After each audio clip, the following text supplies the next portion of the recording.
성서 고고학을 좋아하시는 여러분 안녕하십니까? 오늘 이어서 성서 고고학을 연구하는 데 가장 기본적으로 중요한 분야라고 할 수 있는 지리학에 대한 이야기를 계속 이어가겠습니다. 이 지리학에 대한 내용은 우리가 성경을 읽는 데 중요하고, 그 다음에 우리가 고고학의 그 기본적인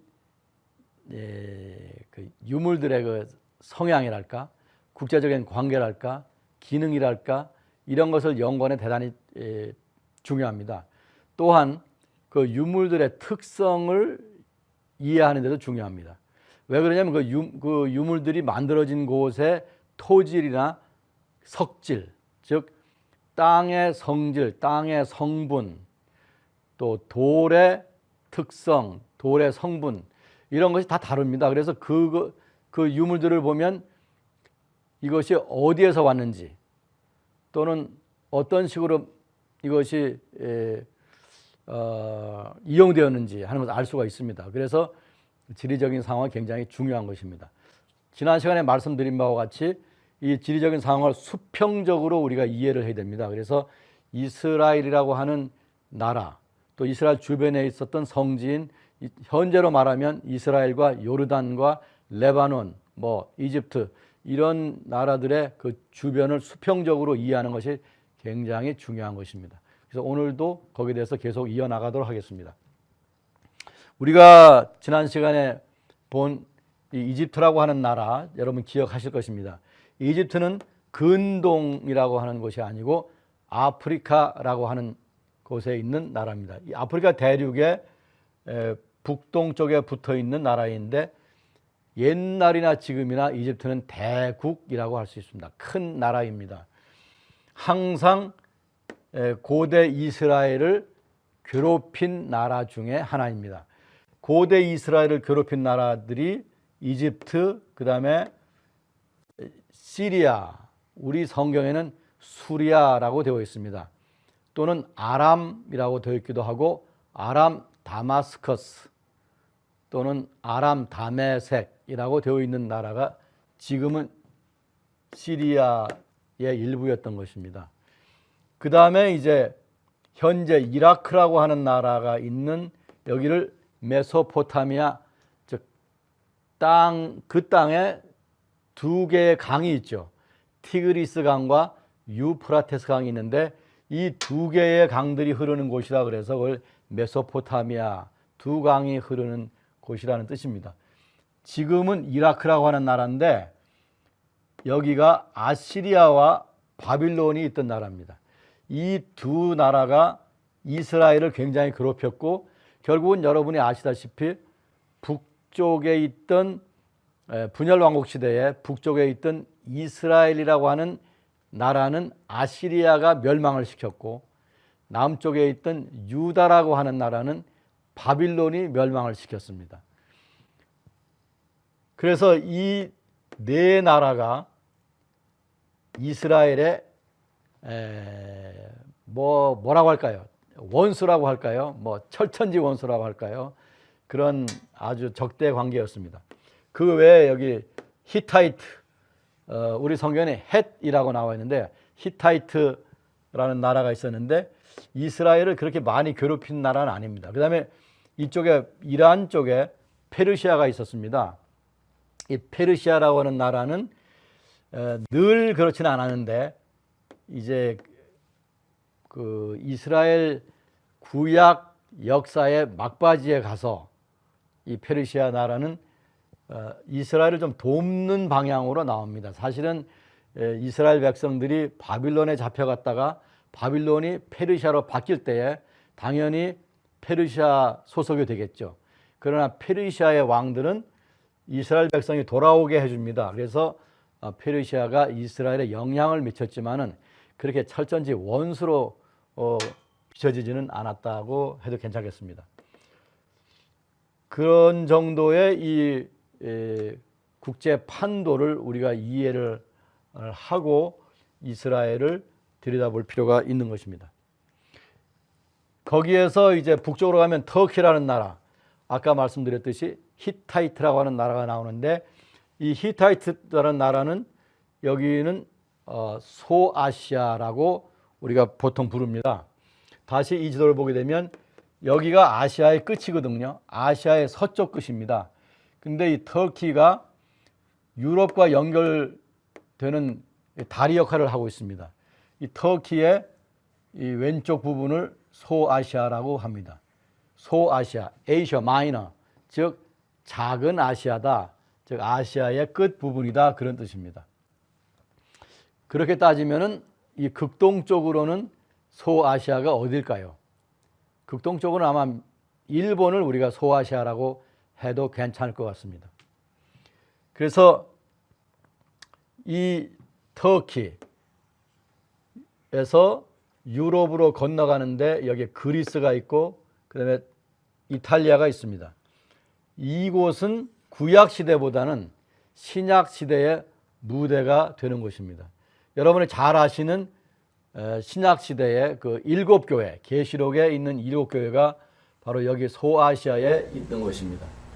그리고 바울의 선교 여행을 비롯해서 신약시대의 역사가 이 터키에서 그리스, 이탈리아를 거치면서 이쪽으로 많이 연결되어 있었습니다. 그러니까 구약 시대에는 이스라엘에서 동쪽으로, 남쪽으로 연결되어 있었는데 신약 시대에는 이 지리적인 환경이 왼쪽으로, 즉 서쪽으로 그리고 북쪽으로 연결되어 있었다 하는 것을 우리가 이해하면 좋을 것 같습니다.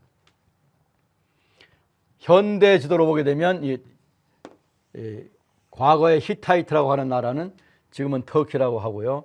터키에서 이제 이쪽으로 유럽으로 넘어가는데 이스탄불이라고 하는 곳이 있죠. 과거에는 콘스탄티노플이라고 했던 곳입니다.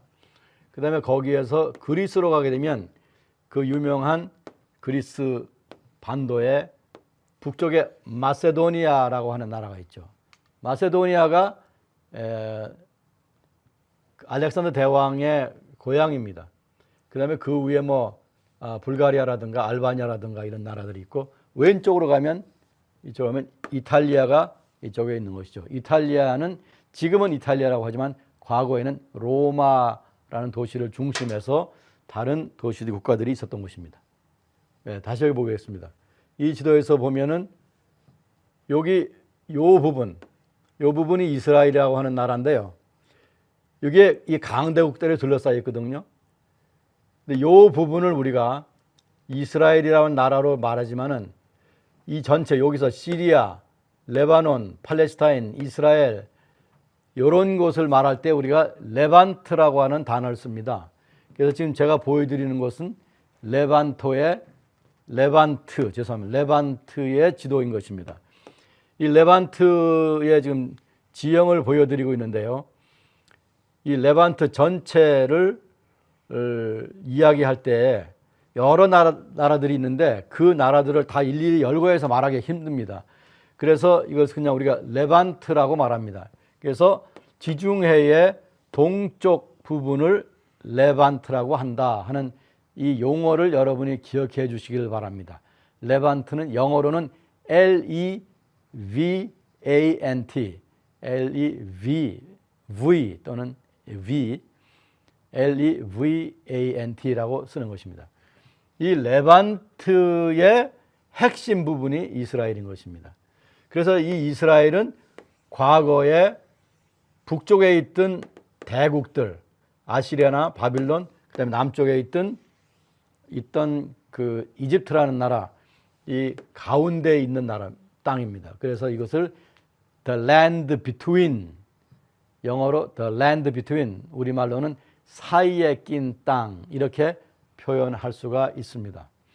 그래서 현재로 보게 되면 이것은 시리아와 이집트, 요르단, 그리고 팔레스타인, 이렇게 여러 나라와 인접해 있는 그런 땅이 되어 있습니다. 현재도 이스라엘은 이 작은 나라, 우리나라로 보게 되면은 강원도와 충청북도를 합친 정도라고 해요. 그게 얼마나 작은 나라입니까? 근데 이 작은 나라의 인구가 한 600만 명 정도 됩니다. 유대인이 뭐 한 600만 되고 그다음에 팔레스타인 사람들이 유대인과 함께 삽니다. 이런 사람이 뭐 한 150만 정도 될까요? 그러면은 뭐 한 700만 왔다 갔다 하는 숫자인데,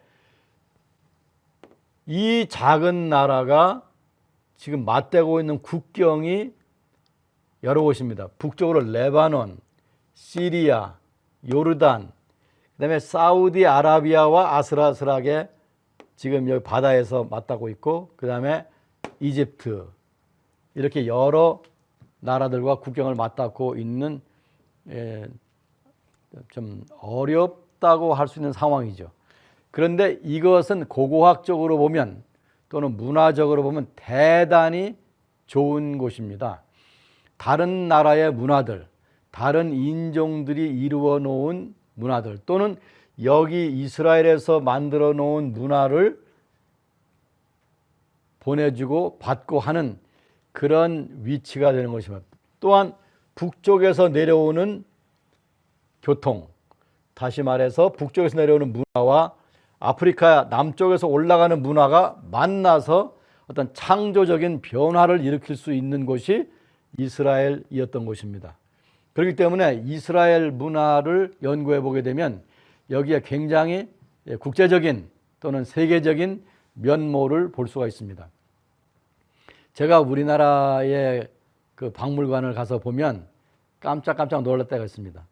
왜냐하면 그 로마 시대의 유리 그릇들이 우리나라 신라 시대 무덤에서 나온 것들이 전시되어 있습니다. 그것을 보면 제가 이스라엘에서 그 연구했던 유리 그릇하고 아주 흡사합니다. 어떤 건 아주 거의 같다고 볼 수 있는 그런 것들이 있습니다. 그러니까 여기에서 만들었는지 아니면 이 근방에서 만들었는지 정확히 우리가 특정할 수는 없지만은 이 지역에서 만들어진 유리 그릇들이 실크로드를 타고 비단길을 타고 신라까지 왔었던 것이죠. 그렇기 때문에 여기 사이에 끼인 땅이 굉장히 재미난 곳입니다. 그 재미난 얘기를 다음 시간에 계속 이어서 하겠습니다. 안녕히 계십시오.